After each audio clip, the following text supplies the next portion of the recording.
Hey, welcome back. Let me do an impression. I'm not going to do a funny voice or anything. Just by the words I am about to use, tell me who I am pretending to be. We are taking decisive action, transformational investments of a generational nature that will catalyze the economy. If you guessed Mark Carney, you're right. He's a master at a whole kind of duck speak, as George Orwell would say, a series of words that once you hear them and pay attention to them, you can't help but notice half of his words are these filler words that really don't mean anything. We're going to catalyze the economy with decisive action, with transformative investments of a generational leader, with decisive action. If you think I'm kidding, take a listen to him. Oh, here, if you cut through the clutter, you'll hear another important word. It's just for you. It's the word sacrifice. Take a look. I will always be straight, but the challenges that we face and the choices that we must make. And to be clear, we won't transform our economy easily or in a few months. It will take some sacrifices, and it will take some time.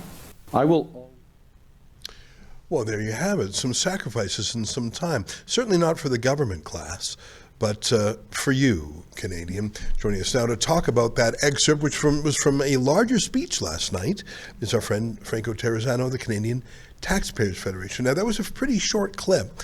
You could see he was using some of those buzzwords. Franco, what was the official name given to his speech? It wasn't a budget. It was, what was it actually? Yeah, it was like a budget address, right? So, let me get into the later details of the speech, but let me just pick up on that clip because I'm so glad you played it. Sacrifice, sacrifice, sacrifice for who? Yeah. You nailed it, Ezra. Not for the political elites, right? Not for the government bureaucrats, not for the multinational corporations taking buckets of taxpayer cash.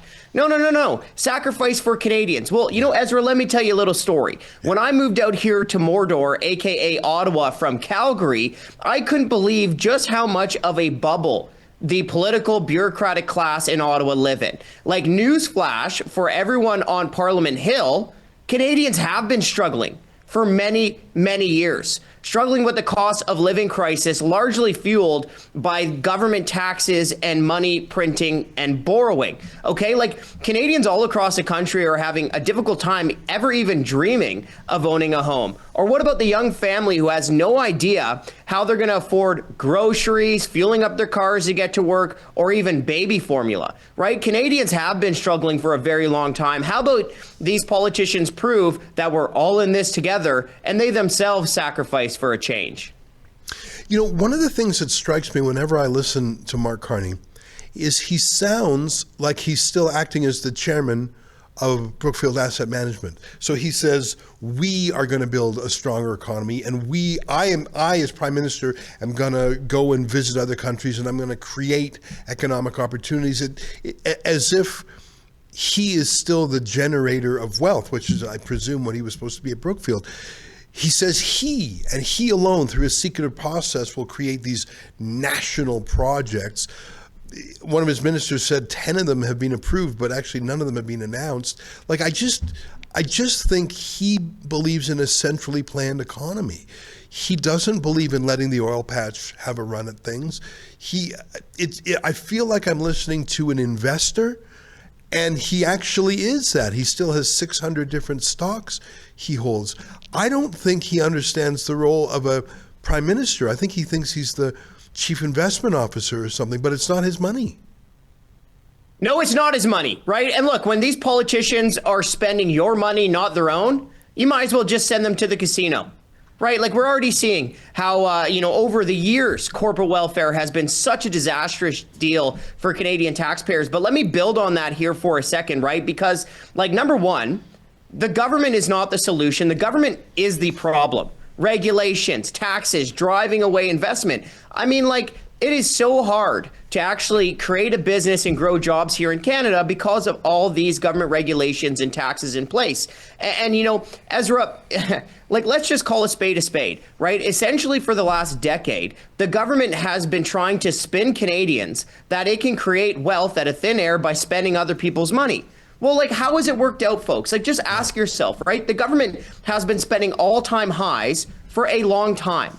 Well, is the economy doing better than it was 10 years ago? Like, is your life better? Is your life more affordable? Are you even getting better services from the federal government?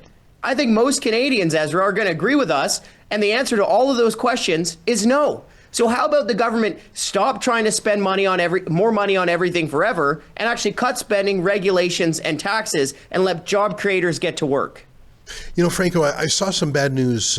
It's coming almost every day, a small announcement from one auto parts manufacturer or another, 300 jobs here, potentially thousands there.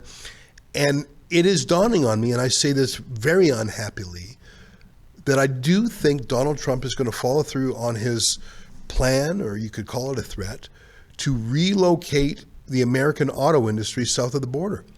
And I think that the moment we might have had to dissuade him of them, that has passed. I don't say this with a drop of glee. I think that the auto sector is going to be shut down in Canada.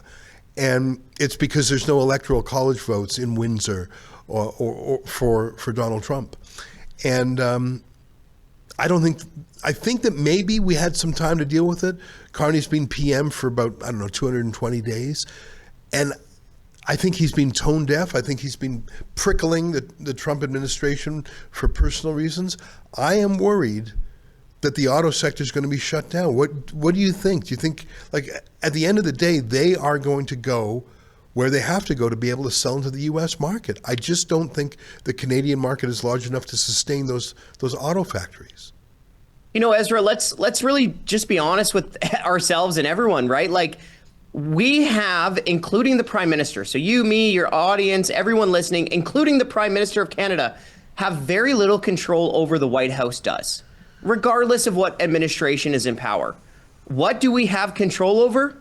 Our own backyard. Right. In Canada. That's what we have control over. And like, look, if you're a major investor trying to figure out where you want to park your money, like, is Canada really the place that you want to be with all the government's over regulations? Like, let's just talk about natural resource sector for a second, right? Well, yeah, you have the no more pipelines law. Excuse me, all these regulations are grossing me out. You have the no more pipelines law. You have the discriminatory tanker ban. You have the industrial carbon tax. You have the hidden carbon tax through fuel regulations, right? You have the production cap on oil and gas. Like, this is all the stuff that our government of Canada is imposing on Canadians. So, like, look, as I said, we really don't have much control over what happens in Washington, D.C., but what we do have control over is what happens in Ottawa. Yeah. And it's Ottawa's policies that have been harming Canada's economy for years. You know, by coincidence, Danielle Smith was in Parliament and appeared before a parliamentary committee and was asked questions and made statements. And one of her comments was that something that is completely within Canada's control, that we don't need to bargain with the White House for, is getting oil to Tidewater, getting oil to the West Coast or the East Coast or theoretically to the Arctic coast. I don't think that would probably make sense. It is by far our most valuable export. People might think the auto sector is. No, oil and gas is like quadruple the value of the auto sector. And here, let me show a clip from Danielle Smith today showing that you don't need to sacrifice necessarily. You don't need to enter this recession. You just need to get over your stubborn opposition to Alberta oil and gas. Take a look. All right, we'll put a clip in there. I don't know the exact one offhand, but Efron, you probably saw some of those. Franco, did you see any of her comments today? No. Do you want to show one? Yeah. Do you want to? I don't want to put Franco on the spot. Can you grab a quick clip from Twitter and just show Franco so he can tee off on it?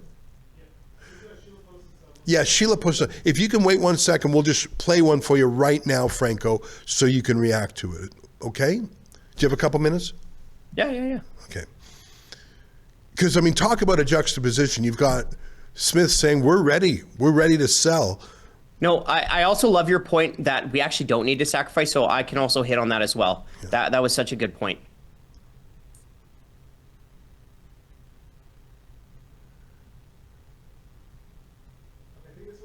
Okay, minute and a half. Okay, go ahead, pump it up. lot to unpack with the preambles, and I'd like to start, Premier Smith, with a geopolitical view. We've seen key allies from around the world repeatedly ask for Canadian energy, and more recently, Taiwan has been asking for help, and in their circumstance, and even India has said recently that Canada is not a reliable supplier yet. Given this context, what level of interest or commitment do you see from around the Pacific Rim and other parts of the world, and will you push the federal government to stand with these democratic partners to support the Canadian energy exports to them? Thank you for the question. The answer is a very high level of interest. In fact, as the intergovernmental affairs minister and international affairs minister, I meet regularly with ambassadors, and virtually every person I have met with has said, how can we get more reliable energy from Canada? Right now, we do export through the Trans Mountain Pipeline. When that began, everybody thought most of that product would go to the United States. Instead, the majority of it is now going to Asia. In addition, the way we get our product to Europe is it goes all the way down to the Gulf Coast, gets loaded on a tanker, and then gets sent to places like Poland and beyond. And so we think that we should probably be trying to do more of our sales directly if we want to open new markets. We think that there's capacity for another 1 million barrel a day pipeline going to the West Coast, maybe another one going to Churchill or James Bay. And we'd also like to see Quebec develop its substantial natural gas resources to be able to wean itself off American supply and also be able to support our partners in Europe as well. Sort of obvious, not vague, pie-in-the-sky comments, tangible.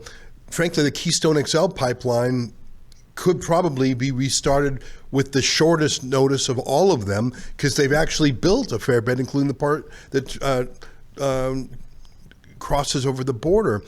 Franco, what a difference between the Premier of Alberta, who's ready to rock, and Mark Carney, who says, hey guys, I promise I'll double trade to other countries, just not with the things that they want, oil and gas. Well, Ezra, too, let's go back to the beginning of our conversation, because I think it fits in right after Premier Smith's comments.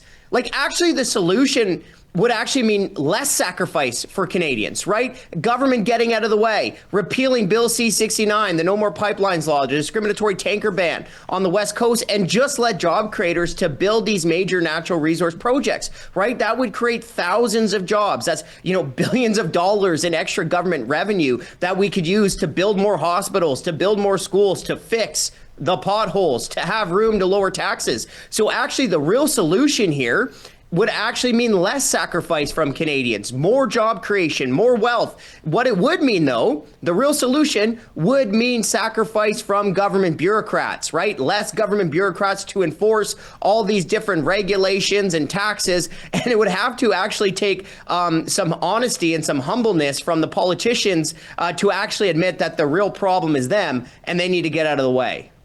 Yeah, let me read a line from the CBC. They're remarking on Mark Carney leaving Canada again for a week and a half. He has traveled so much out of this country. I suppose, he's always been a jet setter. He was with the World Economic Forum. He's with the United Nations. He was based in London. Here's a line from the CBC today. Wednesday's address came as Carney is preparing to head on an overseas trip to attend 2 multinational summits in Southeast Asia that will begin on Friday. I haven't really heard of actual jobs ever being created at a politician's summit. A summit is for politicians to take photos with each other and hobnob, and the exact kind of process stuff that Mark Carney loved. You don't need to go to a summit in Southeast Asia to know that you should build oil pipelines in Canada. And I don't know why they don't flip open the Keystone XL. Right now, we know that's one thing that the Americans want to buy. They approved it. It was Joe Biden who killed it, but Trump said he's open to it. You heard Danielle Smith talk about another pipeline. You can fix the problems here. You don't have to run away to a summit. That's a politician's move. That's not a job creator's move. No, you don't have to fly around the world to remove the industrial carbon tax. You don't have to fly around the world to get rid of the hidden carbon tax the government buried in fuel regulations, right? You don't have to fly around the world to get rid of the ban on the sale of new gas and diesel vehicles by 2035. All of this stuff comes back to what we were saying earlier, right? Control what you can control, and what you can control are the government regulations and taxes. And, Ezra, we've been talking about natural resources. Earlier, we were talking about auto manufacturing. You know what else is going to hammer auto manufacturers in Canada? The ban on the sale of new gas and diesel vehicles by 2035. Is that still in place? So all Carney did was said he's going to delay it for a year, hold a 60-day consultation. But the Carney has not said he's repealing it. You know, a lot of the stuff that Mark Carney always pushed, and there was a clip of him that we had the other day where he was just talking about so much baffle gab, and no one understood what he said here. Let me replay that clip. I think you and I talked about it. I just got to show this again. Here is someone who is a BSer for a living. I'm not saying he's lying. I'm just saying he's just this machine that pumps out wow, just words and words, and soon you're hypnotized, and 5 minutes go by and you say, what did he say? Did he say something? Here's a reminder of that really weird hypnotic statement he said. Building that system, financial system for our grandkids, again, drawing on the intervention of the managing director and the secretary general earlier. First thing we need is to recognize that we need to use scarce dollars to the maximum effect. This isn't just about bigger volumes, it's about using scarce public dollars to maximum effect. And that is catalyzing financial instruments using risk mitigation tools to better allocate risk between the public and private sector. I will just refer for speed to the agenda of the Private Sector Investment Lab and what the World Bank has been doing on risk management. The second point is crowding in institutional capital through originate to distribute models. There's a lot of words there. What it basically means is recycling the balance sheets of our international financial institutions. So they are there catalyzing the new lending. Once it matures, it's parked off to other holders that can hold it for the long term, and it's all about action, new action at the MDBs. The third point is strengthening the structures, processes, governance of the institutions. To put it into plain words, the shareholders should be looking at key performance indicators that are directly tied, of course, to the Sustainable Development Goals, but also absolute volumes of capital that are moving. And in some cases, it's not about lending. It's actually about technical assistance. It's making capital flow possible. So all of those activities that catalyze in flows towards the SDGs. I will reference the work that has been done and needs to be completed on a cross-border carbon market, which could close 1/3 of the climate finance gap between now and 2035. And I will also just associate myself with the the framework that President Ramaphosa did outline for the G20, which is more comprehensive than what I've just said. Last point I'll make is that at the G7, there were a few instruments that were launched that build on some of the general points that I just made. Billions of dollars in new financing through the IADB and the Caribbean Development Bank, and a structure where a number of countries came together called SCALE, which is Scaling Capital for Sustainable Development. The point of this, it's measured in billions, but really the point is it's a template. It's a template for putting in place those general points that I made. It has, as its name suggests, an ability to scale. And if I may close on this, Chair, there is an enormous gap. We know that. But the gap in terms of financial technology and the solutions has closed. The question is whether we're going to deploy them and scale. Thank you very much. And I don't know, I think that's what he did for a living. And he's in a way, he's the opposite of Trump. Trump is so blunt and so sharp, and like he does things in a tweet. But that's the thing, he does it. It's not just talk. I'm really worried that Mark Carney is going to crater things. Are you worried? We've already been in a per capita recession for a long time. That is, on average, we're each losing ground, but because immigration is so high, it covers it. Are you worried about some sort of deep recession or crash of some sort? I don't understand what's going on with the housing markets. I see things starting to tumble about a bit in Ontario. Are we on the precipice of some bad times, Franco? You know, Ezra, that's a great question. And I'll already just say, like, for many Canadians who are outside of the government sector, who work in the productive sector, many have been going through really tough times for, a decade now, right? I can think of my, home in Calgary. Like many people in Calgary have been really struggling since 2015, 2014. Yeah. I know some stuff has started to improve, but we're talking about a long history of people suffering who aren't shielded behind the golden gates of government. Now, Ezra, kind of to go back to a lot of the word salads and nothing burgers that come out of Carney's mouth. I mean, another thing that he's doing, other than just adding filler, is he's using complexity to try to confuse Canadians. Right. And there is no better proof point like him splitting out the budget into operating spending and capital spending and promising to balance the operating budget. Well, you're not balancing squat if you continue to borrow tens of billions of dollars every single year. Yeah. But he's trying to use complexity to muddy the budget waters, and hopefully Canadians won't notice that the debt is soaring. Right. So it's not just word salads. It's not just complexity for complexity's sake. I also worry that they're strategically using complexity to try to confuse Canadians on what's going on. Yeah. I think the worst of it is all the economic, quote, good news in Canada over the last year has come when it's juiced by taxpayer subsidies.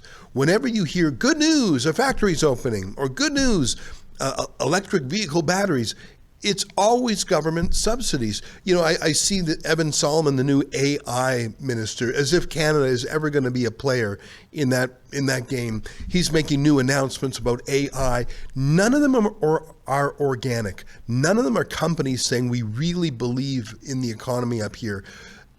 Contrast that to Trump, who has announced, if you believe him, $17 trillion worth of inbound cash investments from countries all over the world. And maybe he's overstating the case a bit, but I don't recall Trump having to say, we're chipping in $100 billion to get Apple to set up new manufacturing in America, or he's not subsidizing these auto factories that are increasing. He's using tariffs, sure. Trump announces genuine economic growth. Trudeau and Doug Ford announce subsidized, and I'm not even going to call it growth, because as soon as the subsidy's gone, so is the project. It's so heartbreaking. I can't remember the last time Canadian business had a victory on its own.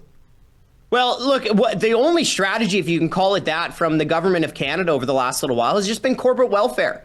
Right. And let me just add two other points, because number one, where are they getting that money from?